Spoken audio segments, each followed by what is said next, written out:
지난주부터 계시록의 7교회를 통해서 교회에 관한 말씀을 좀 나누려고 했는데요. 교회에 관한 말씀을 제가 좀 나누려고 했던 것은 우리 교회 이제 10주년이 되어서 요한계시록의 7교회에 관한 말씀을 통해서 한번 교회에 대해서 좀 말씀을 나누려 했던 것이죠. 근데 이제 한 주간 고민한 결과 이참에 요한계시록 강해를 나가면 좋겠다, 그런 생각을 좀 하게 됐습니다. 사실 전부터 요한계시록 말씀을 우리 성도들과 함께 나누고 싶었는데요. 언제쯤으로 할까? 그것만 남아 있었어요. 좀 고민을 하던 차에 있었는데 이참에 요한계시록 강해를 나가면 좋겠다. 요한계시록 강해가 지금 우리에게 필요하다, 그런 생각을 좀 하게 됐습니다. 그래서 이제 오늘부터는 이제 요한계시록 1장 1절부터 좀 말씀을 쭉 나가도록 하겠습니다. 요한계시록은요, 한편의 드라마라 이렇게 말할 수가 있습니다. 하나님이 펼치시는 구원과 회복의 드라마다, 이렇게 한마디로 말할 수가 있습니다. 그렇기 때문에 처음부터 끝까지 그 흐름을 잘 따라와야지 됩니다. 여러분, 그 연속극을 한번 생각해 보십시오. 사건 전개에 연속성이 있기 때문에 연속극이다, 그렇게 말하는 거잖아요. 그래서 연속극은 연속으로 쭉 봐야 합니다, 말 그대로. 근데 이 시간 나누는 우리 요한계시록 강해도 마찬가지입니다. 그러니까 여러분 제 채널을 이렇게 고정하시고 잘 이 끝날 때까지 따라오시면 좋겠습니다. 앞으로 보시겠지만은 요한계시록은요, 정말 귀한 보물이 담겨 있는 그런 말씀, 정말 귀한 말씀이고 또 은혜로운 그런 말씀들입니다. 그 은혜의 자리에 우리가 이 수요 강단 가운데 참여하는 그런 일이 있으면 좋겠습니다. 오늘은 이제 첫 시간이니까요, 몇 가지 질문을 통해서 요한계시록에 대해서 간단하게 좀 살펴보는 그런 시간을 좀 갖겠습니다. 이 질문부터 좀 해보겠습니다. 요한계시록은 여러분들에게 어떤 책입니까? 요한계시록은 나에게 어떤 책이었을까? 그 질문을 한번 여러분 스스로 해보시기 바랍니다. 요한계시록을 읽으면서 갖게 되는 여러 가지 인상들이 아마 여러분들에게 남겨져 있을 수 있습니다. 많은 그리스도인들에게 요한계시록에 대한 인상이 있을 수가 있을 거예요. 이를테면은 복음서나 서신서 등 성경의 다른 책들은 자주 읽고 묵상을 하지만은 아무래도 요한계시록은 잘 읽지 않아 가지고선 신앙생활 한지 내가 꽤 됐지만은 여전히 나한테 좀 낯설게 느껴지는 책이다, 그런 인상을 요한계시록에 대해서 갖고 있을 수가 있습니다. 아니면은 요한계시록은 다른 책들과는 분위기가 너무 다르고 알 수 없는 이미지와 상징들로 가득 채워져 있어가지고 요한계시록을 읽는다고 거듭해서 여러 번 읽어보았지만은 이해하기 어려운 책이다, 이런 인상이 이제 여러분들 가운데 아마 있을 수도 있습니다. 사실 이 요한계시록은요, 이해하기가 쉽다, 그렇게 말하기는 어려울 수가 있습니다. 그래서 가장 많이 오해받는 책이 바로 이 요한계시록이고요, 다양한 해석의 역사들이 있어 왔던 그런 책이 바로 이 요한계시록입니다. 분명 경건하고 학식도 있고, 그리고 하나님의 말씀에 대해서 아주 진지한 태도를 갖고 있는 그런 복음적인 신학자들 가운데도 이 요한계시록 해석을 놓고서는 서로가 의견이 분분해서 다투는 그런 사례들도 있습니다. 복음적인 성경 연구가들도 그러할진데 많은 경우 보면은 이 말씀의 의도와는 또는 말씀의 그 의미와는 전혀 다르게 엉뚱한 곁길로 빠지는 그런 사람들이 많이 있고요, 심지어 잘못된 해석으로 이단이 되는 그런 책이 바로 이 요한계시록이다, 이렇게 말할 수가 있습니다. 그렇다고 해서 요한계시록에 대해서 너무 겁내하거나 또 두려워하거나 그렇게 우리는 태도를 가져서는 안 됩니다. 요한계시록은 하나님께서 우리에게 주신 성경의 말씀, 하나님의 말씀이기 때문에 그런 것이죠. 자, 그렇다면 여러분, 요한계시록은 왜 어려울까? 무엇보다도 요한계시록은 환상을 본 것, 요한 사도가 환상을 본 것을 기록한 그런 책이기 때문입니다. 그래서 곳곳에 낯선 형상들과 개념들, 그리고 숫자들로 많이 채워져 있습니다. 그래서 대부분의 성도들은 계시록을 묵상하는 것을 미리 포기해 버리는 것이죠. 이게 뭘 뜻하는지 모르기 때문에 말이죠. 그래서 많은 성도들에게 요한계시록은 그저 여전히 남겨 있는 그런 미답지 같은 그런 책입니다. 한편 요한계시록에 흥미를 가지는 그런 사람들도 있습니다. 다른 어떤 책들보다도 훨씬 더 많은 큰 흥미를 이 요한계시록에 보이는 그런 사람들도 좀 있습니다. 그런데 문제는 그 이유와 의도, 이게 이제 문제이겠죠. 그런 사람들 가운데는요, 계시록을 미래에 대한 예언으로만 그렇게 여깁니다. 그래서 이들은 요한계시록의 예언을 현재 일어나고 있는 어떤 현상이나 어떤 그 징조에 무작정 그렇게 그냥 대입을 하고선요, 주관적으로 꿰맞추려 하는 그런 시도들을 하기도 합니다. 현재 일어나는 예를 들어서 유럽 통합이다, 흔히 많이 그랬죠. 그러면은 그게 요한계시록에 바로 이 장면을 말하는 거야 하고선 그냥 무작정 대입하거나 주관적으로 그렇게 현재 여러 가지 일어나는 징조들에 대해서 꿰맞추는, 지진이 일어났다, 어떤 사건이 터졌다, 세계사적으로 어떤 일들이 일어났다, 그것을 요한계시록이 말하는 거 어디에 그냥 자의적으로 꿰맞추는 그런 사람들도 있죠. 분명 잘못된 태도인데, 그런 사례들에 대해서는 앞으로 우리가 계시록을 나누면서 좀 우리가 함께 살펴보도록 하겠습니다. 이제 이런 질문을 좀 던져보겠습니다. 그러면은 요한계시록은 어떻게 읽어야 할까? 요한계시록이 쉽지 않은 책이다라는 그런 인정을 우리가 할 수는 있습니다. 그렇지만 무작정 너무 어려우니까 요한계시록은 우리가 펼치기 참 쉬운 책이 아니다, 이렇게 여러분, 그건 역시 오해입니다. 읽어보지 않은 사람들이 또 그렇게 또 말을 합니다. 근데 하여튼 요한계시록을 우리가 어떻게 읽을 수가 있을까? 계시록을 잘못 읽는 경우가 많기 때문에요, 우리는 요한계시록의 어떤 독서법이라고 할까요? 요한계시록 독서법, 그것을 좀 알고 있어야 되는데, 여러 가지가 있을 수 있지만 그건 차차 말씀을 드리는 것으로 하고요. 이 세 가지 사실에 대해서 우리가 먼저 좀 알고 요한계시록에 들어가면 좋겠습니다. 이 세 가지 사실. 첫 번째로 요한계시록은 그림 언어로 되어 있습니다. 그림 언어. 계시록 주석을 쓴 신학자 마이클 윌코크라고요, 이렇게 말합니다. 요한계시록은 멋진 그림책이다. 어디 그림이 하나도 없는데 이렇게 할지 모르겠지만요, 요한계시록은 멋진 그림책이다, 그렇게 말하고 있습니다.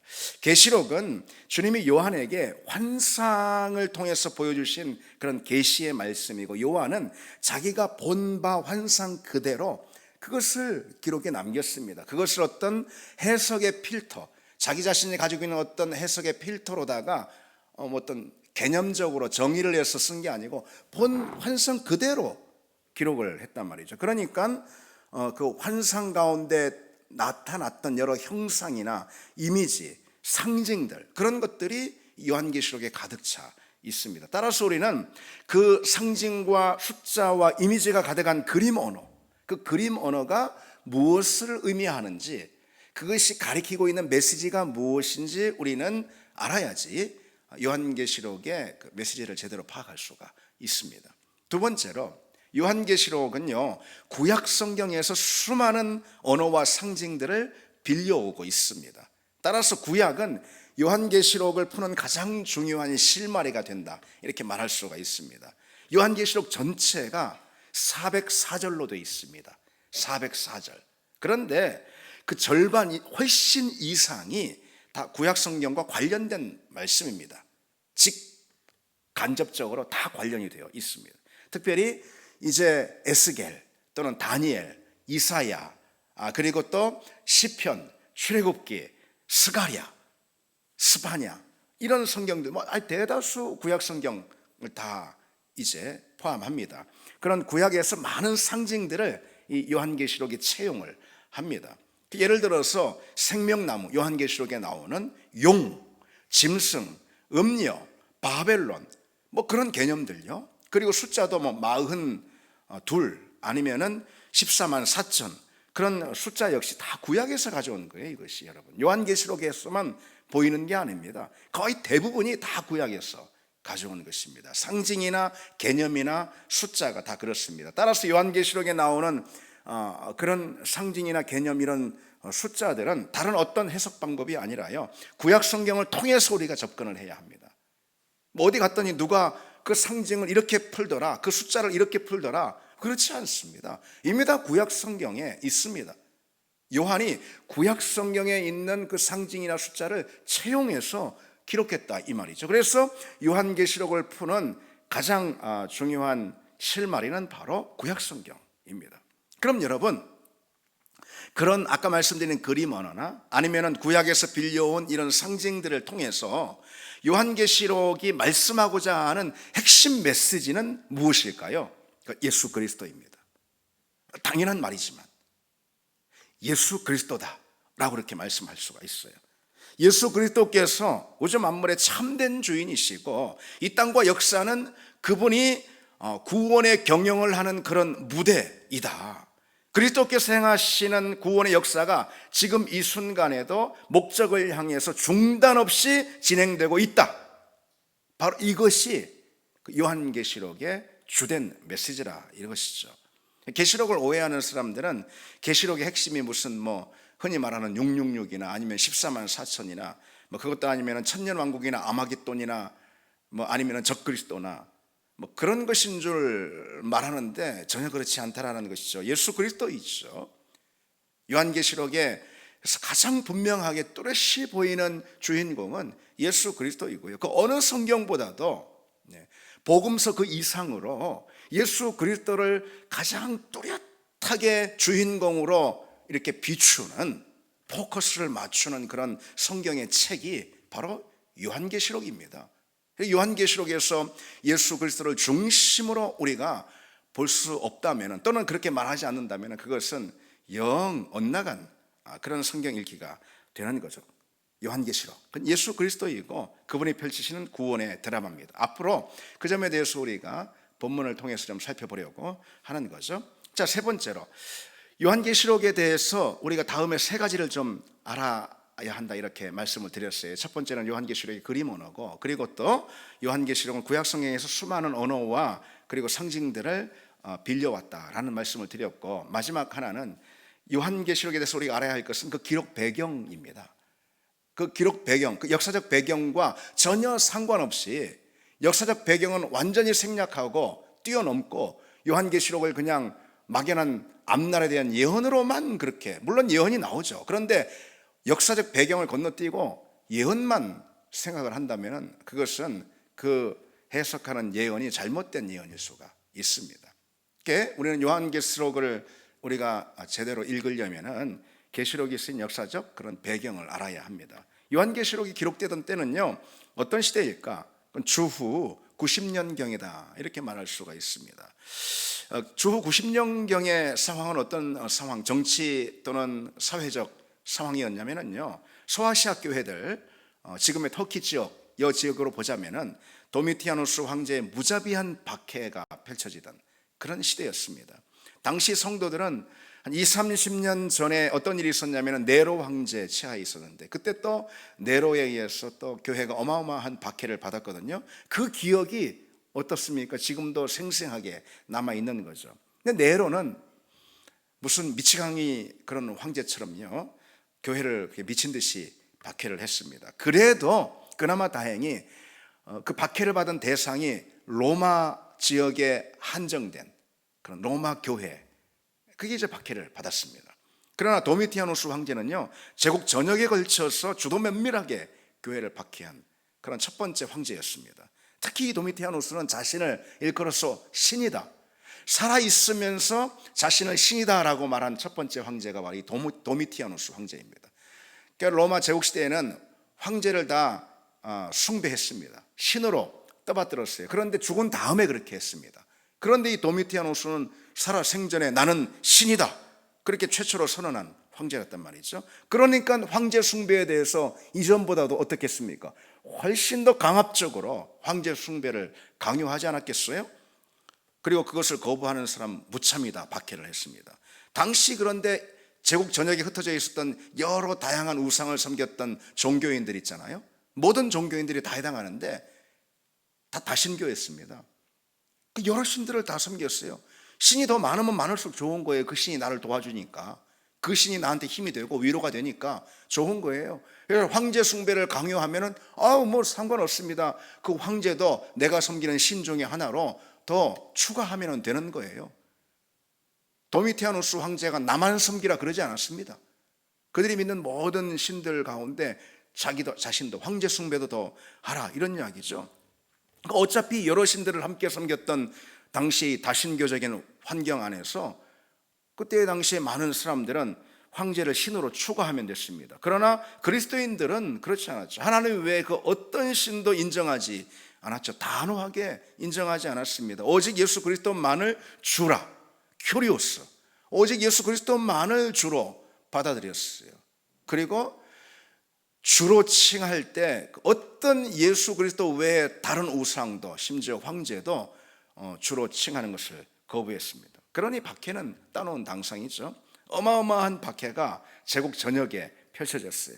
특히 소아시아 지역에 있는 교회들이 주된 표적이 됐습니다. 거기 교회가 많지 않습니까? 오늘 요한계시록을 통해서 이제 볼 텐데 거기에 7교회나 또 있었잖아요.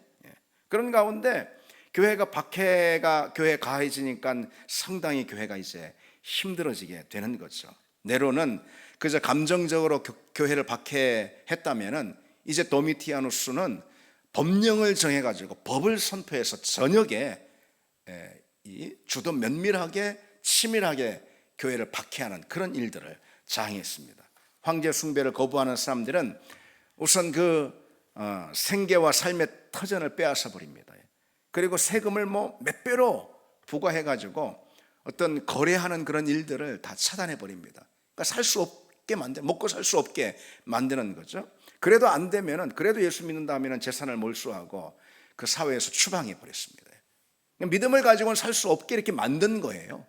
무작정 무슨 다 참수를 하거나 그러는 것이 아니고, 물론 그렇게 또 안 되면은 순교에 이르는 그걸 각오해야 했죠, 그리스도인들이.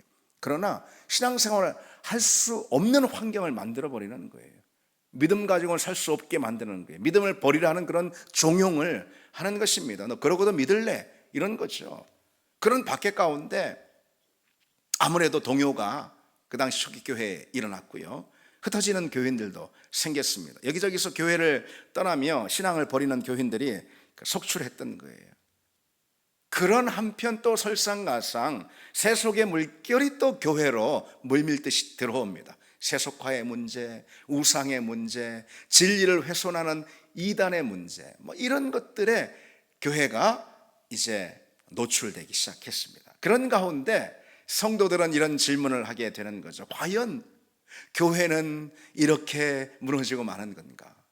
과연 복음은 이대로 끝나고 마는 건가? 이때 당시 성도들이 가지고 있었던 질문입니다.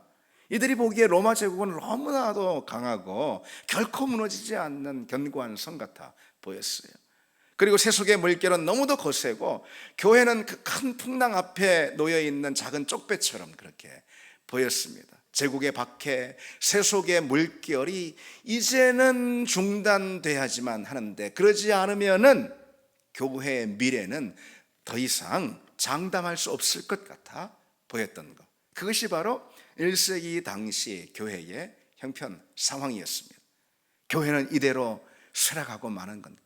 거센 외부의 박해, 제국의 권력의 핍박, 그 앞에 놓여서 믿음 생활을 더는 할 수 없는 그런 상황들을 만드니까, 그리고 더군다나 또 세속의 물결이 교회로 급속히 또 물밀듯 들어옵니다. 그러니까 많은 사람들이 진리에서 떠나고, 그리고 많은 사람들이 교회를 버리고 떠나는 그런 상황들이 실제로 이때 당시에 일어났던 것이죠. 그러니 거기에 신실한 그리스도인들은 이대로 교회는 쇠락하고 마는 건가? 복음은 이대로 끝나는 건가? 그런 질문들이 일어나기 시작했던 거예요. 더욱이 당시 유일하게 남아있었던 사도로서는 유일하게 남았던 사람 바로 요한이죠. 오늘 계시록의 기록자인 이 요한마저도 잡혀가지고 반모섬에 유배가 됐습니다. 예수님과 함께 했던 제자잖아요. 그래서 지금 유일하게 남아서 당시 교회의 최고 지도자 역할을 했겠죠. 그런 요한마저도 어떤 저항도 하지 못하고 마치 눈에 보기에 무력하게 힘없이 그 밤모섬의 유배가 되어버렸습니다. 교회 분위기가 여러분 어땠을까요? 한마디로 그것은 의기소침이죠. 그건 완전히 시리와 낙심에 빠져서 앞날에 대한 염려와 그리고 또 불안함으로 가득 차 있었던 그런 분위기. 요한계시록이 쓰였던 배경이 바로 그와 같은 교회의 배경이었습니다.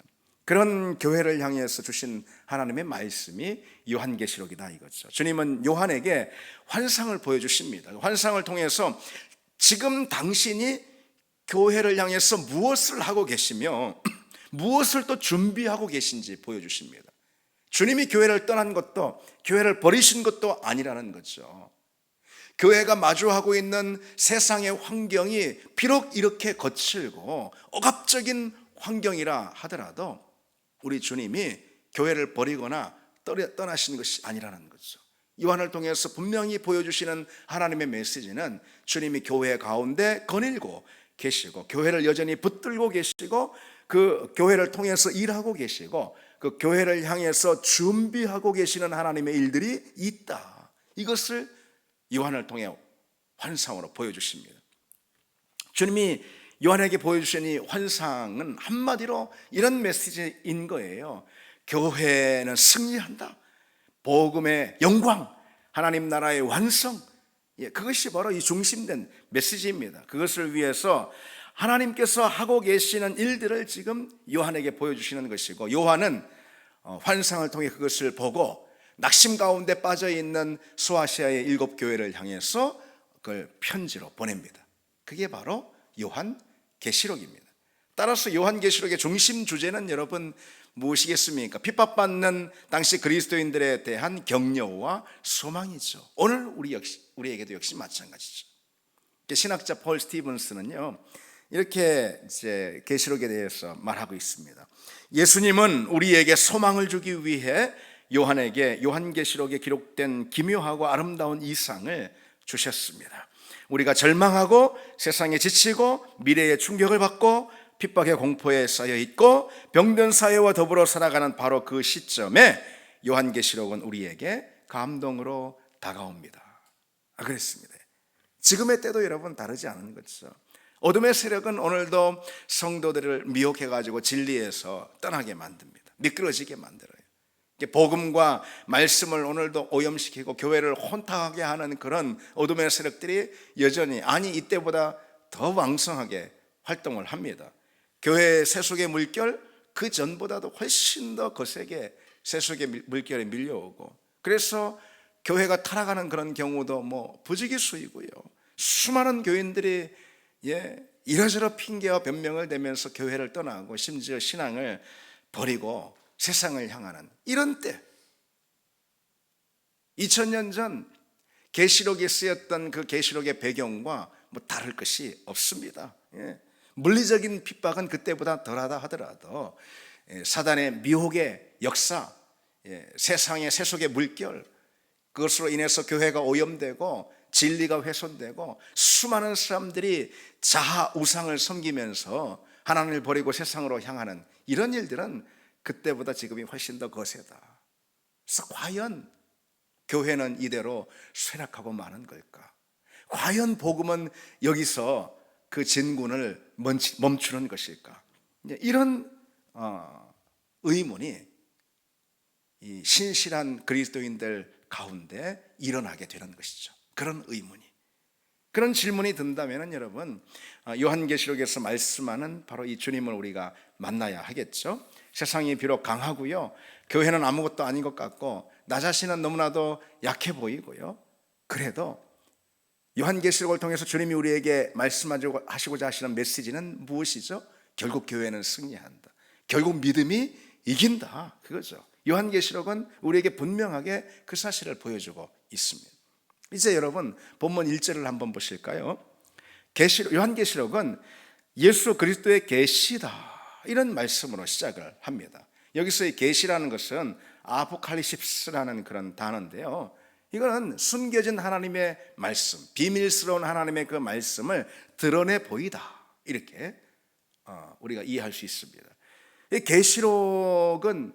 계시록이 기록된 시기는 어떤 시기냐면 거센 박해로 인해서 신앙생활이 완전히 위축이 되고 그리고 제한이 되었던 그런 시기예요. 무엇보다도 억압과 검열의 시선 때문에 하나님의 말씀을 기록하거나 선포하거나 전달하기가 너무나도 어려운 그런 시기였다 이 말이죠.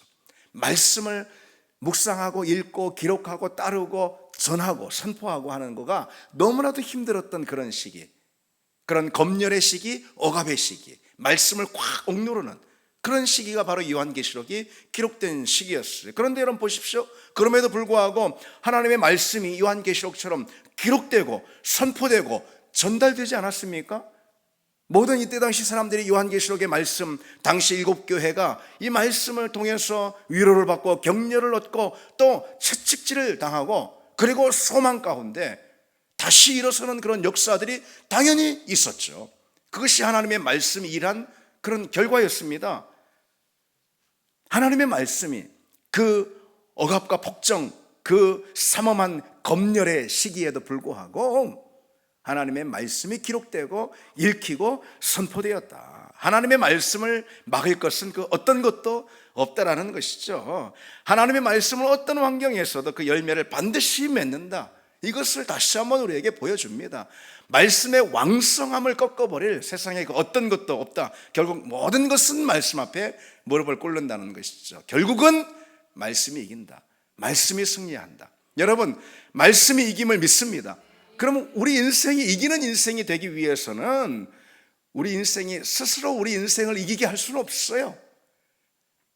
우리는 말씀과 더불어 우리 인생이 이기는 그런 역사가 있을 줄 믿습니다. 말씀이 승리하고 말씀이 이깁니다. 따라서 우리는 말씀의 종이 되고 말씀을 붙드는 사람이 될 때 우리 인생이 결국은 이기고 우리 믿음 또 교회도 결국은 승리하게 됩니다.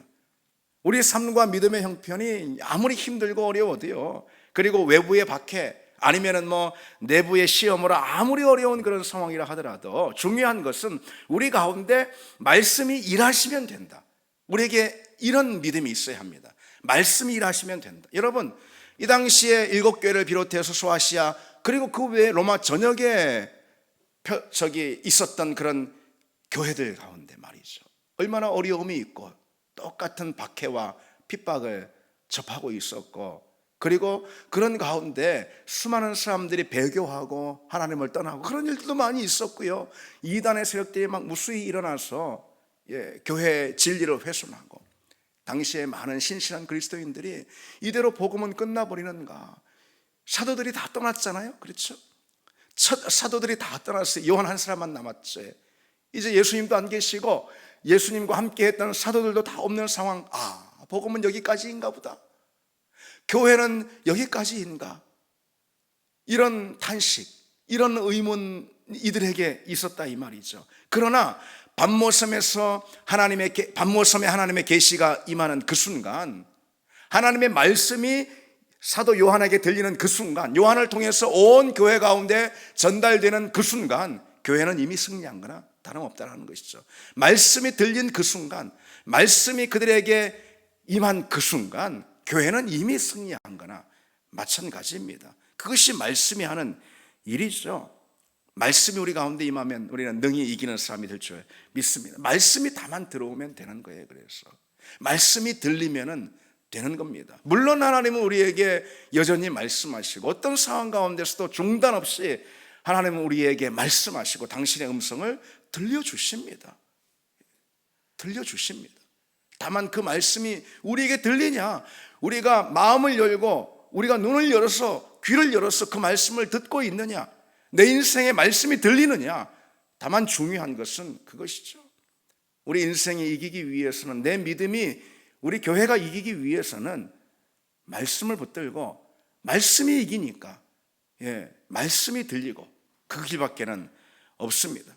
아무리 힘들고 막힌 상황이라 하더라도 말씀이 들리면 됩니다. 하나님의 말씀이 내 삶 가운데 일하시면 그러면 되는 거예요.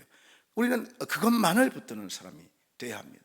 본문 3절에 이 예언의 말씀을 읽는 자와 듣는 자와 그 가운데 기록한 것을 지키는 자는 복이 있다고 말씀하고 있어요. 이 말씀, 이 예언의 말씀, 이것을 읽고 듣고 지키는 자는 복이 있다. 한마디로 말해서 말씀이 일하는 자는 복이 있다. 말씀이 그 인생에 일하면 그 인생은 복이 있다 이거죠. 그래서 여러분, 우리가 구해야 할 한 가지 기도의 제목이 있다면 그것은 주님 내게 말씀하옵소서. 주님, 내가 주의 말씀을 듣게 하시옵소서. 나로 하여금 주님의 말씀이 들리게 해 주옵소서. 내 삶의, 내 인생의 자리 가운데 주님의 말씀이 일하게 해 주시옵소서.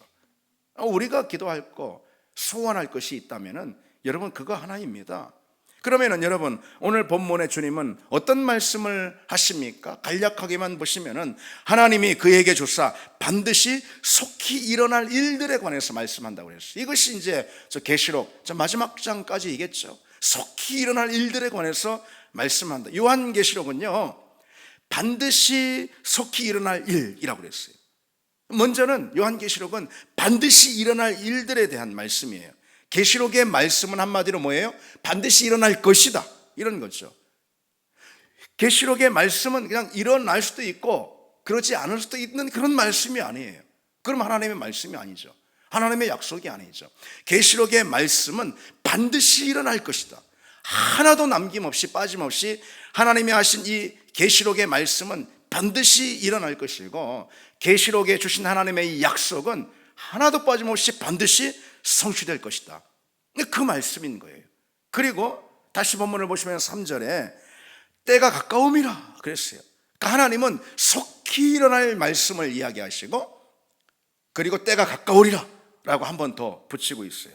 계시록에 기록된 일들은 속히 일어날 것이에요. 계시록에 기록된 그 말씀들은 때가 지금 가까웠어요. 속히 다 일어날 것입니다. 주님은 왜 때가 가까웠다라고 강조하실까? 우리가 자주 긴장이 풀어지기 때문에. 그러니까 아시아의 7교회는 속히 일어날 말씀, 때가 가까웠다, 그 말씀을 전하니만큼 아시아의 7교회들은 정신을 차려라, 깨어있으라, 이런 말씀 아니겠어요? 오늘날 동일하게 요한계시록을 통해서 하나님의 말씀을 듣는 우리 역시 마찬가지죠. 속히 일어날 그 일들, 그러니 때가 가까운 그 일들에 대해서 깨어있으라, 그런 말씀이에요. 여러분, 주님은요, 우리가 악하게 살까봐 염려하시는 그런 분이 아닙니다. 우리가 믿음에서 미끄러져 가지고 하나님을 배역하는 그런 삶이 될까봐 염려하시는 그런 분이 아니라는 거예요. 다만 무엇을 염려하실까? 우리가 긴장이 풀릴까봐 염려하시는 그런 분입니다. 깨어있지 않을까봐, 긴장이 풀어져 가지고 느슨한 믿음이 될까봐 염려하십니다. 그거는 이제 영적인 죽음으로 이어지는 그 시간 문제이기 때문에 그런 거죠. 그래서 우리가 깨어있어야 한다라는 이 메시지를 오늘 본문을 통해서 좀 기억하기를 원합니다. 우리 믿음은요, 갈수록 적대적인 환경을 만나게 됩니다. 그렇습니다. 그게 물리적인 환경이든 아니면은 관계이든 사회적인 것이든 국가적인 것이든 가정 안에서든 아니면은 내 내면에서 일어나는 것이든 어떤 환경이든 상관없이 우리 믿음은 항상 갈수록 더 적대적인 환경을 만나게 된다. 그렇습니다. 주님 오실 때가 가까울수록요. 그래서 믿음으로 살기가 더 힘들어지면 힘들어지지 더 편해지거나 더 쉬워지진 않는다. 여러분, 그것을 기억하시기 바랍니다.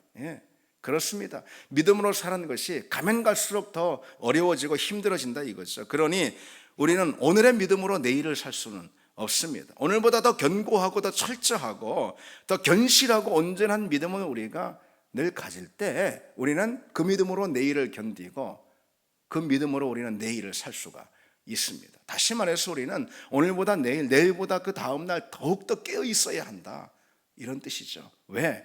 때가 가까웠기 때문에. 속히 임할 일을 주님은 말씀해 주시고 계시는데 그 일은 반드시 일어난다 또 그랬습니다. 반드시 일어나. 요한계시록에 있는 이 말씀들이 속히 우리 가운데 반드시 임할 이 사실을 기억하고 우리에게 필요한 것은 무엇이죠? 다만 깨어있는 그런 믿음이고, 그리고 하나님의 말씀에 붙들린 그런 믿음. 말씀이 들리면 되는 것입니다. 그게 깨어있는 것이죠. 말씀이 내 삶에 일하면 되는 것입니다. 그게 깨어있는 신앙인 것이죠. 깨어있는 교회이고, 그런 우리 교회가 또 우리 믿음이 다 되기를 바랍니다. 우리 같이 이 찬양 드리겠습니다.